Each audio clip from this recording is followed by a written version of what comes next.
समय बदलता है तो लोग बदलते हैं, लोगों की सोच बदलती है, लेकिन घटनाएं नहीं बदलती। मैं संसार की उन सभी घटित घटनाओं का साक्षी हूं, क्योंकि मैं वो आंख हूं जो सब कुछ देखती है। अपलक, मैं आकाश हूं। आज मैं महाभारत की वो कथा सुना रहा हूं जो एक सवाल बनकर आज भी हमारे सामने खड़ा है। और वो सवाल है एक स्त्री। वो महाभारत की हो, किसी मेट्रो सिटी की हो, किसी गांव की हो, ये वही औरत है जो दांव पर लगा दी जाती है बार बार, जैसा युधिष्ठिर ने किया द्रौपदी के साथ। जिस समय द्रौपदी दांव पर लगाई गई उस समय वो मासिक धर्म से थी, इसीलिए एकांतवास में एक वस्त्र धारण किए थे, इसीलिए सभा में मौजूद नहीं थी। सोचिए, अगर वो सभा में पहले से मौजूद होती तो क्या वो सब हो पाता जो हुआ?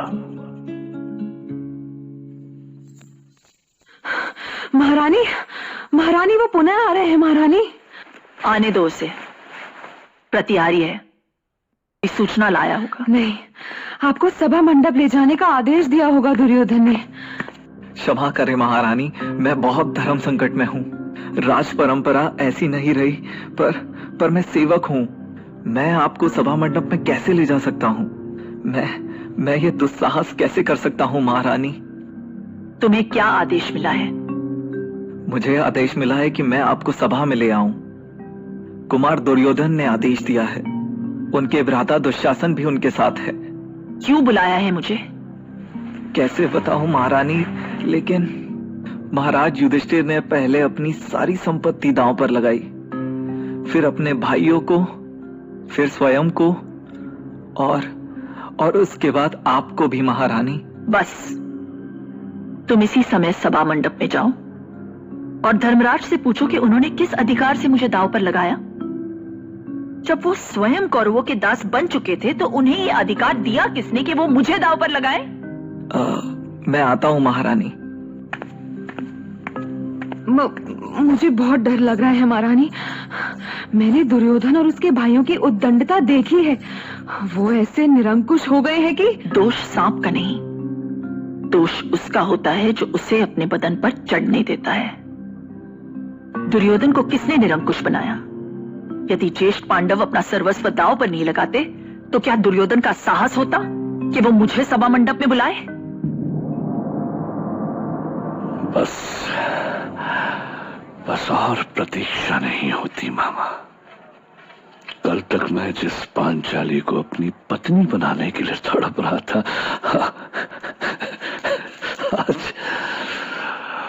आज वो मेरी दासी है मामा, दासी है मेरी। आज वो तुम्हारी दासी है, लेकिन अपने इस उत्साह पर मिट्टी डालो।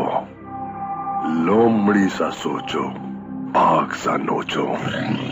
वो सब कुछ होगा जिसके लिए तुम अब तक तड़प रहे थे। बस थोड़ी सी प्रतीक्षा करो। वही तो नहीं होता मामा, प्रतीक्षा ही तो नहीं होती। ये पांचाली आ क्यों नहीं रही है?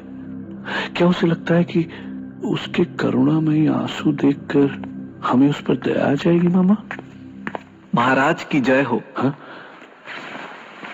तुम अकेले क्यों आए? पांचाली कहाँ है?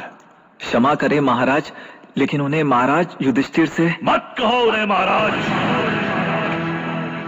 वो महाराज नहीं है प्रतिहारी, हमारा दास है। महान कुरुवंशी दुर्योधन का दास है वो। क्षमा करें महाराज, लेकिन वो पहले युधिष्ठिर से प्रश्न करना चाहती है। कहो प्रतिहारी। महारानी द्रौपदी ने आपसे पूछा है कि आपने अपनी स्वतंत्रता खोने के पहले उन्हें दांव पर लगाया या बाद में? अब क्या उत्तर दूं इस प्रश्न का? पांचाली से कहो मैं उससे क्षमा चाहता हूं। ये पांचाली ऐसे नहीं आएगी, उसे लाना पड़ेगा। अनुज, दुशासन जी भैया, जाओ और उस अहंकारी पांचाली को घसीटते हुए इस सभा में मेरे समक्ष लेकर आओ। जाओ। आप चिंता ना करें भैया, मैं उससे अभी लेकर आता हूं।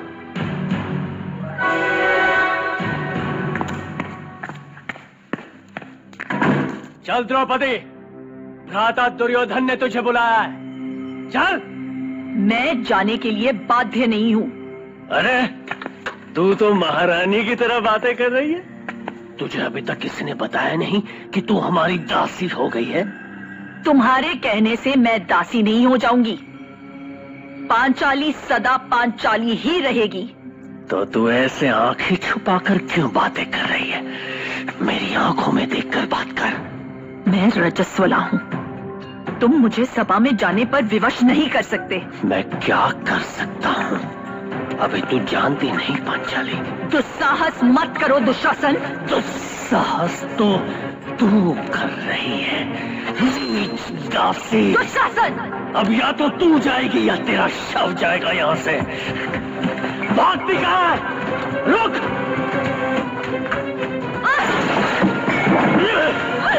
तेरे बाल पकड़कर घसीटते हुए छोड़ मुझे दुष्ट! चल! छोड़ो मुझे दुशासन! छोड़ो मुझे दुशासन!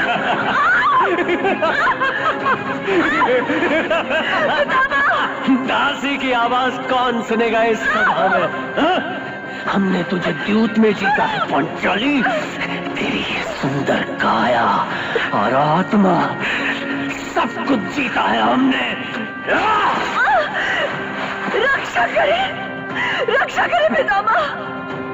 कहाँ है तात विदुर? देखिए महाराज। कोई नहीं आएगा, सब जानते हैं कि तू दासी है। दासी? कौन आएगा दासी की सहायता करने?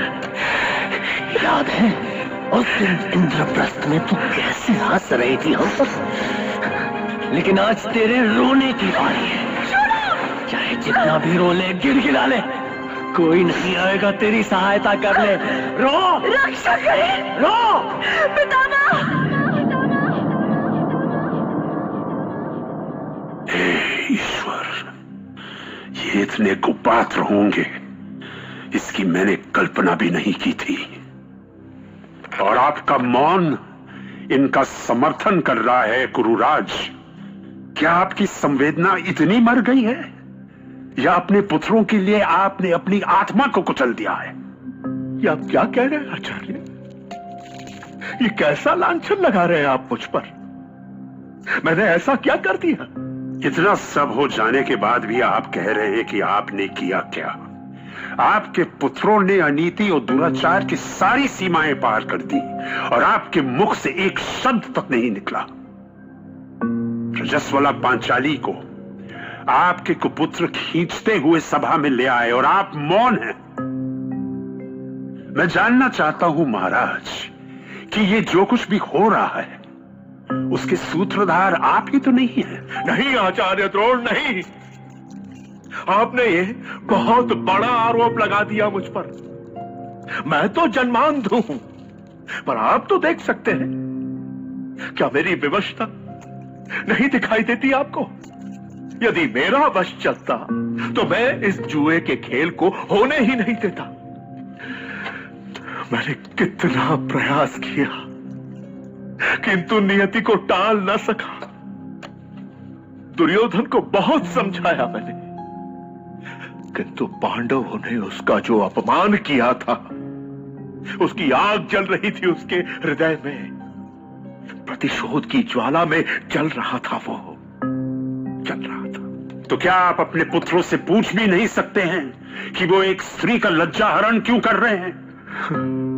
व्यर्थ होगा आचार्य, सब व्यर्थ होगा। वो मेरी नहीं मानेगा, और मेरी ही क्यों, वो किसी की नहीं मानेगा, किसी की नहीं। धिक्कार है महाराज, धिक्कार है आपको और हस्तिनापुर के इस राज सिंहासन को। धिक्कार है। कोई तो इस अनर्थ को रोकिए। हस्तिनापुर की लाज रख लीजिए, कुरुवंश की लाज रख लीजिए। मैं पांचाली केवल पांचाल की बेटी नहीं हूँ, आपकी पुत्र वधू भी हूँ। पागल हो गई है तू पांचाली, पागल हो गई है तू, पागल। कोई क्यों आएगा तुझे बचाने? हाँ? किसका साहस है दुर्योधन से टकराने का? दुशासन, शांत रहो भीम। ये सब देखकर भी शांत हो जाओ। धिक्कार है भैया युधिष्ठिर, आप जैसे निर्लज और कायर का भाई होने पर धिक्कार है मुझे। धर्मराज के नाम पर कलंक है आप स्वयं तो जीते जी मर ही गए, हमें भी नपुंसक बना डाला आपने। अरे हमारा जो किया सो किया, पर पांचाली की दुर्गति क्यों की? क्यों बना दिया एक महारानी को दासी? शांत भैया शांत, मेरे सामने से हट जाओ अर्जुन। आज धर्मराज को सच सुनना पड़ेगा। इससे पूछो अर्जुन, पूछो इससे कि क्या कोई अपनी स्त्री को दांव पर लगाता है? अपनी पतिव्रता स्त्री को कोई जुए में हारता है? अपनी पत्नी के साथ इतना नीच व्यवहार करता है कोई? आज मैं इसे क्या कर रहे हो भैया? बड़े भाई के प्रति ऐसी भावना ठीक नहीं है। तुम्हें सौगंध है अर्जुन, हमारे बीच में मत आओ। आज मैं धर्मराज को इनका धर्म सिखा कर रहूंगा। देखो धर्मराज, यदि देख सकते हो तो पंचाली के आंसू देखो। क्या इसे महाराज द्रुपद से यह कहकर लाए थे कि एक दिन तुम्हें इसे इस तरह दांव पर लगाओगे? शर्म आती है मुझे, तुम्हें बड़ा भाई कहते। अपनी पत्नी को भरी सभा में इस तरह लज्जित होते हुए देखकर भी सर झुकाए खड़े हो और स्वयं को पुरुष कहते हो। दुशासन! अनुज दुशासन, सांस तो लेने दो बेचारी को, अभी तो इसे बहुत कुछ देखना है। देखना तो तुझे है नीच दुर्योधन। याद रख, यदि पांचाली के साथ कोई अनर्थ हुआ तो तू जीवित नहीं रहेगा। इसी क्षण इस भरी सभा में चीर कर रख दूंगा तुझे। वाह वाह भीम, वाह वाह, कमाल है। रस्सी जल गई पर ऐंठन नहीं गई अभी। तुम बार बार ये क्यों भूल जाते हो भीम कि तुम हमारे दास हो? दास। देखो, अब तुम पांचों भाइयों और तुम्हारी पत्नी के साथ वही होगा जो एक दास के साथ होना चाहिए। अबे यही तो नियम है। दुर्योधन! नहीं भैया भीम, नकुल रोको इन्हें। छोड़ो मुझे अर्जुन। शांत हो जाइए भैया भीम, क्या कर रहे हैं आप? भैया भीम रुकिए। सहदेव छोड़ो मुझे। नकुल हट जाओ। ये सब देखकर भीम की आंखों में खून उतर आया था। लाल लाल आंखें, पर क्या करता, असहाय। अपने पतियों को ऐसा असहाय और लाचार देखकर पंचाली पितामह भीष्म की तरफ बढ़ी। उसकी आंखों में घृणा और आक्रोश देखकर पितामह भी कांप गए, क्योंकि वो जानते थे कि द्रौपदी की ये घृणा पूरे कुरुवंश का विनाश कर सकती है। सुनते रहिए महाभारत।